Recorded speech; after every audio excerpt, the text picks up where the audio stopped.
I can't believe it took this long, but welcome to Bronco Build Day 7. Today, rock lights. Do I need them? Absolutely not, but we're going to install them anyway. Welcome to the Never Ending Weekend.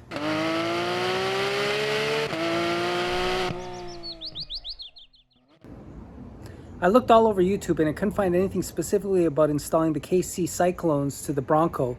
So I'm going to do a little bit more detailed install compared to the past ones that I've done. So let's take a look at the box. So I took a quick look before, and they're nicely packaged.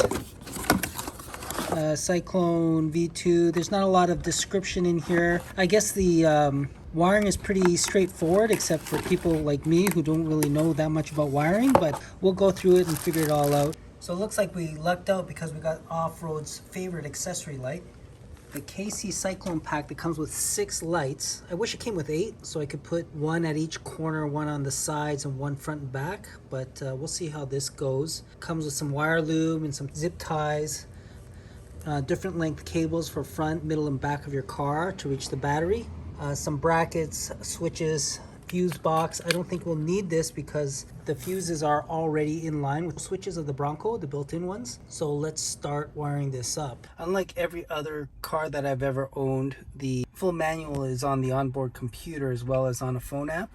If you go to features, go to owner's manual, type in aux or auxiliary, and then you have locating the auxiliary switch wiring and identifying the auxiliary switch wiring. Locating gives you a little bit of a diagram on where the wire ends are, the ones that are already pre-wired to these auxiliary switches, which they also call upfitter switches. And then if you go to identifying, it'll tell you which colors and what fuse is in line with each color. And then there's a bunch of non-powered wires that connect one area to another. That makes wiring these up pretty straightforward. You just find good locations for these lights under the Bronco. Bullet connectors to this wiring package to the ground, and then attaching to the uplifter switch wiring. So let's find some good spots for the lights. As I was mentioning before, 8 seems to be a good number of lights up for under the Bronco. One on either side, one under each wheel well, and then one in the front, one in the back. But upon closer inspection, especially if you have the skid plate, there's no real place to attach it in the front, unless you have 2 in the front. In the back, there's plenty of space, especially with the muffler, the stock muffler out of the way. It's just that big empty space with the heat shield up there. So that's easy enough to attach to. And under the wheel wells, we'll probably just attach them to the wheel liner. Strangely, the front wheel liners are this kind of felty material, and the back wheel liners are just kind of a slick plastic. And then under here somewhere for the middle light, there's one hole right in the center, and I think I'm going to use that. I know it kind of leaves it open for some damage, but other than that, I don't know where else to put it. I could put it on the frame, but I think the same exposure there. So that looks like an easy place. We'll put it in there and see what it looks like. There was a choice between putting the lights under the wheel well or just kind of lighting the underbody, but the lights under the wheel well always looks kind of cool, so I think I'll do that. So first things first is removing the fenders. Bronco made it really easy to take these out, and then the fender liner is just as easy, but there's like 100 of these all over that you just take out with the Phillips, and then we'll lay them out and drill the holes for the lights. These plastic fender liner screws require almost no torque and no pressure, because if you put pressure on the screw as you're turning them out, they'll just push back into the holder. Okay, a couple of issues. These things, some of them, I've run into about 3 of them. No matter how little pressure I push on them, they do not want to come out. I'm not sure exactly what to do except for to yank them out, which I don't want to do. So I'll keep working at these. And also, I just noticed I pinched the liner when I installed the rock sliders. So I'll have to yank that out or try to screw the hole in place. We'll see. Lift me, baby. Okay. Okay, after 44 clips, 12 in the front, 10 in the rear. 12 of these screws, 4 in the front, 2 in the rear, and a few of these lock nuts. Interestingly, there's 2 on the passenger side and 1 on the driver's side. So I got through this problem because these were spinning in place and they weren't coming out of the screw hole, but I was able to get behind the panel and slip this in between and just push it there. And then as I screwed it out, that forced the screw out. And then I was able to grab a hold of it and pull it and unscrew it by hand. So that's how I solved that. But as you can see, I didn't solve the other problem, which is it being held in place by the side step.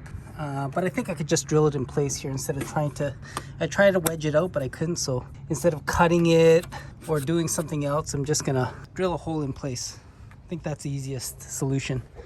Okay, these liners aren't exactly symmetrical, so remember which side you pulled them off of. I've marked my areas and now I'm gonna drill.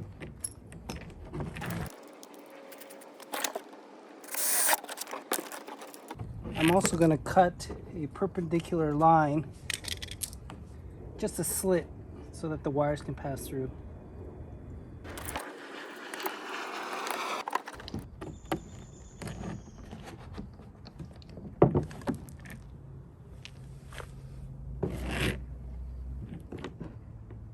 Where'd that screw go?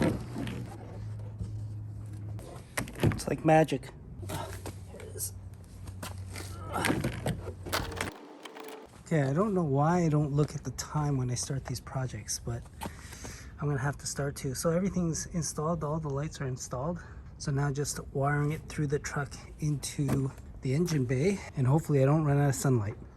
You know those wire ties that come with the packaging? Don't throw them away. They're good to hold wires temporarily. Bought these waterproof butt connectors for the connections, and then as well as I bought these insulated spade connectors so that I could easily remove the wires in the future just in case I need to change things up.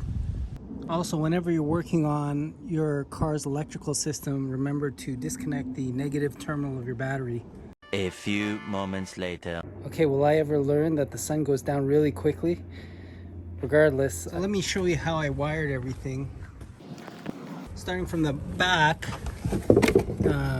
there's the light, and here's the connector. I'm going to zip tie them to all these tabs here that hold the fender liner in. And then I found a good spot to run them along the rock slider. So they'll come through here along the back of the rock slider. Here's the middle one. And then out the front wheel well. Out here, and then again, zip tie them to this existing factory wire loom. And then up through the engine bay. And I'll probably connect these three together. And so I finished the wiring, ganged up the three to one long pigtail that I'm gonna string along the top there. Also ganged up these three to one pigtail. Tied the pigtails together, and then according to the diagram in the manual, I'm looking for a violet green, which is this one. 10 amps is enough. Okay, moment of truth. I just temporarily put in the ground and connected the auxiliary cable and plugged in this one light. Let's see what happens. If everything goes right, this should turn on this light. Drop it. Success! Wiring is all done. I might clean it up with some electrical tape because I don't want anyone judging what my engine bay looks like. Those are the three strands that come out there and gang up to the three here, and then to ground and to the auxiliary wire. Now we'll just wait for it to get dark again, and I'll show you what they look like at nighttime. The installation was pretty straightforward. The only hiccup was really those fasteners that wouldn't come out. That delayed it a bit, but overall it was about 4 or 5 hours altogether. I was kind of worried that there were only 6 lights instead of 8, but these little lights are pretty powerful.